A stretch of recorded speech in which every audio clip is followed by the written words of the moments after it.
Daun keladinya banyak bercak coklat dan hampir keseluruhannya. Makanya kalau penasaran disimak aja, oke?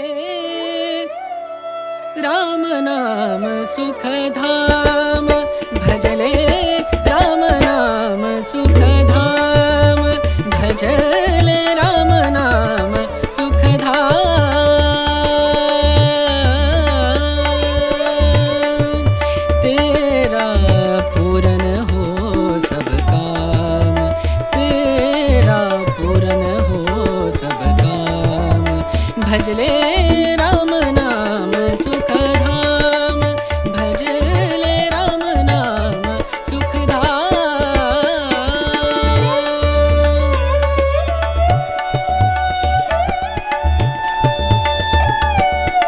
Seperti video yang dulu-dulu sudah dijelaskan pula bahwa keladi memang ada masanya untuk dormen atau juga istirahat.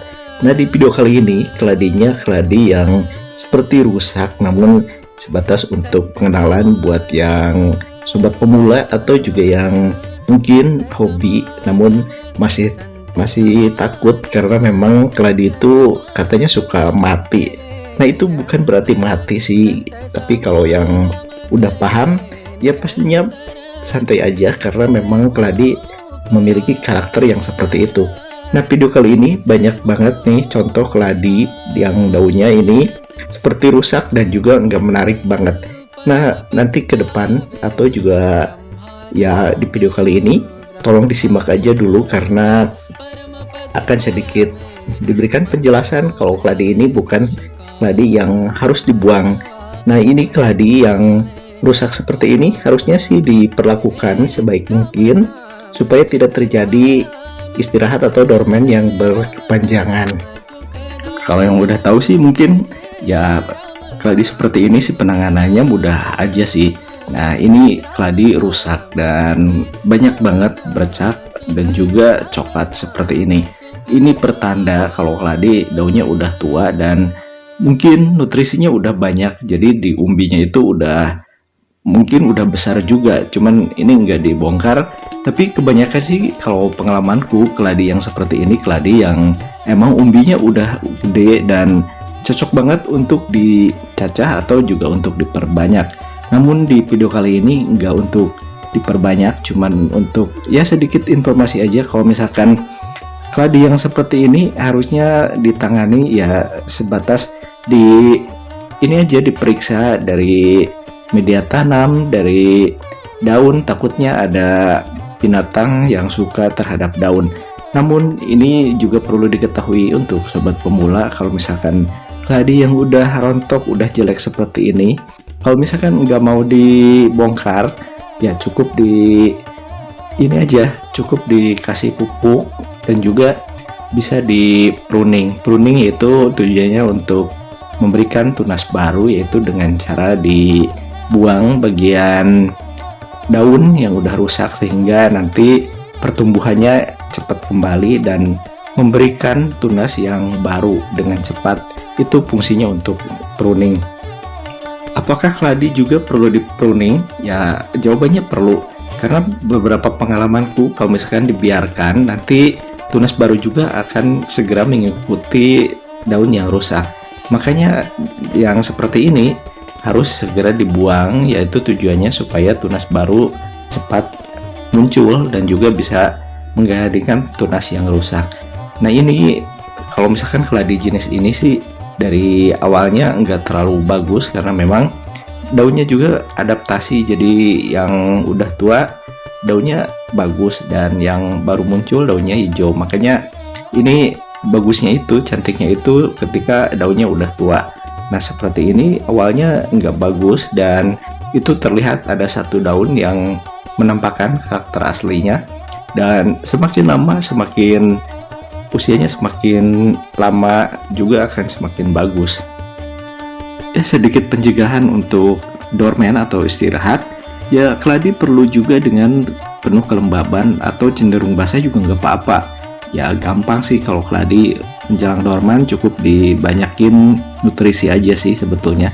Nah, ini akan dicontohkan sedikit tutorial boleh juga ya dikatakan seperti itu. Nah ini dibuang aja daun yang ya terlihat jelek, dibuang ya seperti ini, terus dipilih mana yang sekiranya cepat akan bercak coklat seperti ini, dibuang aja dan sisakan hanya yang bagusnya aja. Ya tujuannya supaya nanti menyusul tunas baru, dan seperti ini jangan sampai sayang kalau misalkan biasanya kalau yang baru-baru kan agak takut juga atau sayang juga daunnya dibuang. Gak usah, dan hilangkan aja prinsip kayak gitu, karena nanti juga itu berimbas akan lebih bagus. Dan seperti ini, karena ini hampir semua dibuang, dipilih mana yang ini jelek, dan ini udah hampir ada juga tunas yang baru, jadi yang lain menyusul, yang lainnya juga menyusul pula. Jadi kalau keladi itu kan hampir seminggu aja pertumbuhannya nanti bisa terlihat loh. Nah seperti ini dibuang ya. Kalau mau dijadikan pupuk boleh juga, digunting aja, dibikin kecil-kecil lalu ditaruh di media tanamnya juga nggak apa-apa. Cuman kali ini sih, kalau tutorial kali ini kalau aku nggak dibikin pupuk, nanti bakal dibuang. Dan juga itu bisa dipakai untuk ikan. Nah setelah selesai boleh dikasih NPK yang sudah dicairkan. Untuk 1 liternya kasih 1 sendok teh, dan ini NPK biru yang ukuran 16-16 seperti udah dicontohkan beberapa video. Jadi simpel dan hampir banyak di daerah sobat semua pun pastinya dapat lah, dan gampang untuk didapatnya NPK biru. Nah seperti ini, semprot-semprot dan tunggu ya 2 minggu juga nanti perubahannya akan terlihat. Dan gak usah takut, gak usah dibikin ribet juga. Kalau keladi itu kan ya kita belajar dari yang alaminya, yaitu yang seperti di pematang sawah dan di kebun-kebun di hutan juga banyak keladi ya seperti itu. Dan ini ada tips berikut ini ya, oke?